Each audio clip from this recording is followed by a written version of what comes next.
mid ka mid ah beelaha Soomaaliyeed ee dega gobolka Gado gaar ahaan degmada Balad Xaawe ayaa waxa ay ku wareejiyeen xoolo nool oo 6 neef oo geel ah ciidamada xoogga dalka Soomaaliyeed ee ku sugan jiidda hore ee xuduudda Soomaaliya iyo Kenya. waxaan halkaasi kala wareegay xoolahani odayaashani maamulka gobolka Gado kan degmada Balad Xaawe ee saraakiisha ciidanka xoogga dalka Soomaaliyeed.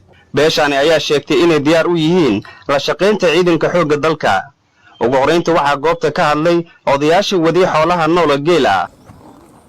waxaan u mahadcelinaynaa dawladda sharafta leh Soomaaliyeed ciidamadeeda kala duwan iyo maamuladeeda heer gobol iyo heer degmo iyo heer qaranba leh soo dhawaado annagoo ah beelaha Soomaaliyeed ee reegada kamid ah kuwa reesada kamid ah reer hawraarsama ama reer la yiraahdo geelaasa waxaan ugu keenay ciidankii iyo mas'uuliyiintii imaaday soo dhaweyn iyo martiqaad naga gudoomo insha Allah waana sii wadaynaa ilaahay hadduu raalli ka noqdo. dawladda sharafta leh waxaan ku soo dhaweynaynaa degmada Balad Xaawe maanta waxaan u keenay suuriyadaanada mid maanta kaliya ku kooban ma waa mid joogto ah bidnillaahi kalimaad ilaahayna waafajiyo. waad arkaysaan geelas martiqaadka oo la bixiyay oo beelaha ka mid ah oo beesha horarsame oo Balad Xaawe degto oo beelaha baaxadda waaweyn leh geel ay bixisay oo ciidanka qalabka sida noocyadiisa kala duwan lagu martiqaaday iyo madaxdiisa. waad arkaysaan ilaahay baa mahad iska leh beesha horarsamana waa ku mahadsan yihiin. Soomaalida caraysaysaa wuxuu yiri military daafaca dhulkii haddaadan mootar qabin waa muruge ma ogtihiin.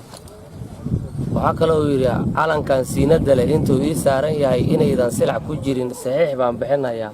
calanka siinada leh iyo darajada waa saareen alxamdulillah ilaahay baa mahad iska leh. dhanka kale saraakiisha ciidanka xoogga dalka Soomaaliyeed ayaa kala wareegay xoolahani ayagoona u mahadceliyay beesha soo gaarsiisay xoolaha nool oo geel ah.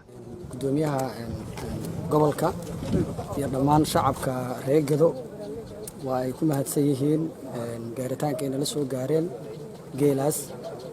maaragtay ma ahan markii ugu horeysay oo maaragtay si noocan oo kale ay loo soo gaarsiiyaan waa tiro ka dhowr mar. waxaan rabaa inaan mahad balaaran halkan u mariyo maaragtay odayaasha isku xilqaamay inay soo gaarsiiyaan wiilashooda u taagan qoraxdan difaacaya inay soo gaarsiiyaan geelaas. waan uga mahad celinayaa. waxaan rabaa fursadda aan uga faa'iideysto dhammaan dadka maaragtay reer Balad Xaawe inaan uga mahad celiyo garab istaagii wanaagii soo dhaweyntii garab qabashadii maaragtay aan hagarta lahayn maaragtay na garab istaageen oo waxaan iloobi karin oo waxaan weligan iloobeen waa wax mar walba maaragtay qalbigeena ku weyn.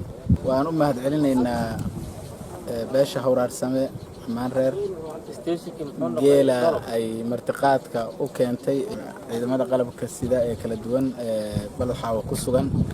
runtii waan bogaadinaynaa waana farxad in ay qabiilaadka u kala hormarayaan ama markasta aad arkaysaan inay martisoor hayaan ciidankoodii.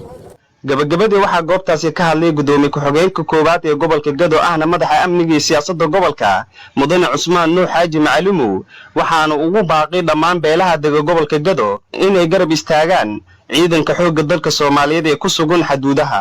sadartan balkan waxaan ugu keenay 6 neef oo geel ah oo keentay beesha horarsama waxayna u keeneen wili aad ugu magac dhabeen ciidanka gorgor ee ku sugan degmada Balad Xaawe.